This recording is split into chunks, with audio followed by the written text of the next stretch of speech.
Welcome back to the show. It is a daily tip from BetQL presented by BetMGM on a Friday. It is great to have you with us, inching closer and closer to the weekend. Coming up in just moments, we'll give you our best bets and hopefully get on the right side tonight. Chelsa did pretty well last night. I did not. The Donkster did okay, but we like our bets today, so we'll talk about that. Chelsa, what do you got going on this weekend? What are the big plans there in Nashville? I don't ever have big plans, Jenks. Oh, I think Chelsa. we'll probably go to the playground. Maybe I'll go to the grocery store. Maybe I'll sneak out for an hour with my husband. Maybe we'll get a babysitter. Like, it's the same old, same old. Like, I don't have an interesting life. We've established this. Okay, well, that's not the exciting answer I was looking for. Well, you're asking. It's always the same answer, and I feel bad for the listeners. They're like, oh, God, here comes Chelsa talking about her trip to Home Depot. Oh, well, when you said, oh, we may go to the playground, I was like, oh, my God, that was a knife to the gut. Tonight, I'm very excited. Got a packed social weekend. But tonight, don't roll your eyes at me. Why are you rolling your eyes? You're going to the playground. I'm not the one going to the playground. I'm singing karaoke tonight, Chelsa. And 2 weeks ago, I had someone stop me on the street and say, hey, you're the guy that sang Poison at Metro Bar. I'm like, yeah. He was, yeah, what's up, man? I was like, hey. So I gotta keep the reputation up. I'm gonna be practicing this afternoon because I want to make sure I get it right. There's all this pressure. Everyone I'm going to sing karaoke with is really good, and I'm not competitive at it. I just don't want to suck. And so everyone I'm going with can really sing or rap. And so I got to make sure I get it right. I got to get the pipes ready this afternoon. Well, you've had 3 hours to warm them up. And also, what song are you singing? Well, I normally go with Poison by Belle Biv DeVoe. That's a classic. None But a G Thing, Dre and Snoop. That's one I go with quite a bit. Those are my top two. Every now and then, if the mood is right, I'll sing Careless Whisper by George Michael, slow it down, maybe at the end of the night. People have had a few drinks, we're kind of winding down. You gotta pick the right spot for that one, though. Those are generally the three that I go with, though. What would be those yours? are good ones. I don't do karaoke because I live in Nashville, and everyone doing karaoke is trying to get a record deal. So that is, a suicide mission. But I think it's smart to do songs that people, number one, have heard of. Number two, songs that people like, because that's the worst when somebody goes up there and sings some dumb song that you haven't heard of or it's depressing. So props to you on that. Also, when people do something like, why are you singing Monster Mash? Like, this is don't sing this. This is killing the vibe here, okay? It's 11 o'clock on a Friday night. It's the wrong choice. This is the Daily Tip from BetQL presented by BetMGM. She's Chelsa. I'm Jenks. Coming up next on BetQL Daily, the Joes and Aaron talk about which Sweet 16 outcome last night was the most surprising. And after Kyler Murray breaks his silence, if you missed our debate over how much we believe his words, and we don't, download and subscribe to the Daily Tip wherever you get your podcasts. And make sure to download BetQL U, their podcast this afternoon, because Shay is filling in as co-host, and you don't want to miss that. Here we go, Chelsa. Time to find out who we have the most faith in today. Today's best bets. Hey, Chelsa, we're going to start with you. Now, last night we went samesies. We both had Gonzaga laying the 9.5. That did not work out. So tonight, very interestingly, you're going with an NBA prop. Well, yeah, because I didn't want to steal your best bet. So I'll dive into my college plays after this. But looking to the NBA, there is a player prop that I do like. Joel Embiid over his rebounding prop of 11.5 rebounds against the Clippers. The Clippers are not good at rebounding. If you look at their opponent's stats, they're the third worst in the NBA at giving up the most rebounds to opposing teams. If you look at their last 3 games, opposing centers have absolutely dominated. You look at Rudy Gobert, he had 16 against the Clippers. Nikola Jokic had 14 rebounds against the Clippers. And even Pascal Siakam had 12. He's a power forward against the Clippers. So right now, this number is 11.5 for Joel Embiid, who had a monster game last time out against LA. 40 points, 13 rebounds. He's also averaging more than this number over his last 10, averaging 12.7 rebounds over his last 10 games. So at 11.5, yeah, I like it at minus 113 or wherever you get it. I like it. Joel Embiid, rebounds. I think he gets a lot.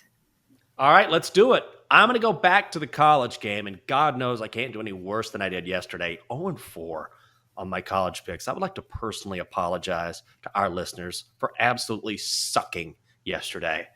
Tonight, just like last week, hopefully we'll be better because last Thursday was not good, but last Friday was good. So hopefully we can get back to that spot. I'm taking Providence plus 7.5 against Kansas. Initially, I like the Jayhawks because Providence really hasn't been battle tested thus far, playing South Dakota State, then playing Richmond. But the Friars match up really well against Kansas. I think that perimeter defense that Providence plays will be huge here, preventing Kansas from dribble penetrating. And Ochai Agbaji may get his, but he hasn't been great in the tournament thus far. Plus, just as a numbers play, this feels like the right side. The Friars are 19-7 against the number in their last 26 as a dog. They're also 7-1 against the number in their last 8. Providence keeps it close. They cover this number. Friars plus 7.5 is my best bet. To choose that, and then it was your best bet. So I didn't want to, argue with you. I felt bad. This is the sympathy. Here you go. You can have that best bet. But I am on Providence as well. Just from, you said it, a numbers play. The trends all point in Providence direction. They've been so good as underdogs this season, 8-1 against the number as dogs. And looking at their schedule, you kind of say maybe they haven't been battle tested in the tournament, but they've played 12 tournament teams during the regular season with 2 outright wins over top 20 teams. Win over Texas Tech, a win over UConn, and they played Villanova closely in each of those losses. So I just think this is too many points here. The knock on Providence is that they're lucky and that they play too many close games. Well, they can lose this one closely and still cover. So give me Providence plus 7.5. I'm on that too, but Jenks stole it as best bet. So it's on one of my bets, but it's not my best bet. So let's ask the 8-ball. Okay. Who's riding or tailing some of our plays. So let's start with Joel Embiid over his rebounding prop of 11.5 rebounds tonight against the Clippers. 8-ball, do we like it? The answer is yes, definitely. All right. That's what I like to hear, you dirty 8-ball. All right. So let's go on to Providence. Does the luck continue for the Friars against the number here?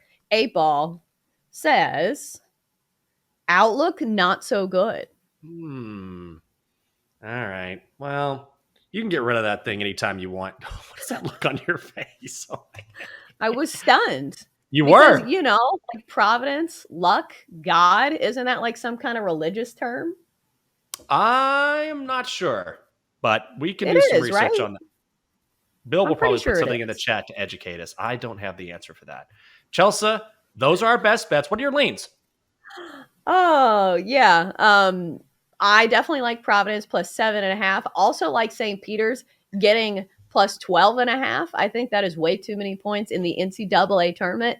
I don't think it matters that Purdue is this potent, high-scoring offense. I think the back door is going to be wide open in the second half of this game. And St. Peter's is not a team that's going to hang their heads and give up at the end. I think they'll be fighting for me to cover this number till the very end. So I think 12.5, too big of a number here. Don't think they're going to win outright, but that's too many points, I think, for St. Peter's. And then also, I'm going to be on UCLA. I think they're the better team matching up with Carolina. Didn't love the way that UNC almost blew that lead against Baylor. And plus, they're a great team. They can score a lot of points. But UCLA is fully capable of dictating the pace in this game. UCLA loves to slow the tempo down and play in the half court. And that's what they're best at, is getting the ball in isolation. And their guard play is just out of this world. Some of the best guard play in the entire tournament. Tiger Campbell, one of the best point guards in the tournament. And I think a lot of this hinges on if Jaime Jaquez Jr. is 100% healthy. Maybe he's not, but he's had a few days to recover. And I think even him at 80%, even without him, like this is still a very good UCLA team. So I'll go with UCLA laying the 2.5 against UNC as well. All right. I've got a couple leans here. One is Miami against Iowa State. Miami's laying 2.5 points. I like Miami on the money line. I think this is going to be a really close game, but I'm willing to lay the juice at minus 145. I'll put a little sprinkle on it. The Cyclones are going to want to slow this game down, and they play fantastic defense. But I just think they're going to get outrun by the Canes here because the Canes guard play has been fantastic in this tournament with Charlie Moore, Isaiah Wong, Cameron McGusty. They can get out, and they can absolutely run. Plus, the Canes are 5-1 against the number in their last 6. They have been covering here. As long as Iowa State doesn't get into their rhythm and slow this game down, I think Miami keeps the pace up and they win this game. So give me Miami minus 145 on the money line at BetMGM. They make their first ever Elite Eight. And then in hockey, I'm going to go with my hockey pick. We have the Caps taking on the Sabres tonight. And this is a Caps team that historically plays really, really well in Buffalo. In fact, they're 5-0 in their last 5 trips to Buffalo. The Sabres are bad on offense, 25th in goals per game. They're bad on defense, 26th in goals against per game. Meanwhile, this Caps offense is 10th overall in the NHL in goals per game. So I think Ovi goes into Buffalo. They get this win in regulation. So Caps minus 135 in regulation against the Sabres. They're a huge money line favorite, but I'll take them to win in 3 periods. All right, Chelsa, let's check in with the Donkster. It's time for your BetQL 5-Star Best Bet. For insight, analysis, historical trends, and more 5-Star Best Bets, download the BetQL app. Here's what the Donkster says. He is in the studio, in the dark, in shame right now. He has UCLA minus 135 against North Carolina, and the under in the Rockets-Blazers game with the total set at 235. Do you like that UCLA bet? Ooh, I kind of want to change mine now, just to the money line. That's not especially juicy at minus 135. I guess I can't now. I can't go back. But I do like it, obviously. All right. Well, you're going to lay, might as well not lay as much juice, but it's good to see you and the Donkster kind of on the right side because right now you're his biggest supporter and you're his only supporter. Coming up next on BetQL Daily, after Gonzaga loses to Arkansas, the Joes and Aaron debate whether the Razorbacks are now legitimate title contenders. For Matt Pisani, Shane Norling, Bill Enever, Chelsa Messenger, and the Chalk Donkster. I'm Michael Jenkins. Good luck on your bets this weekend. We'll see you bright and early Monday, 6 a.m. See ya.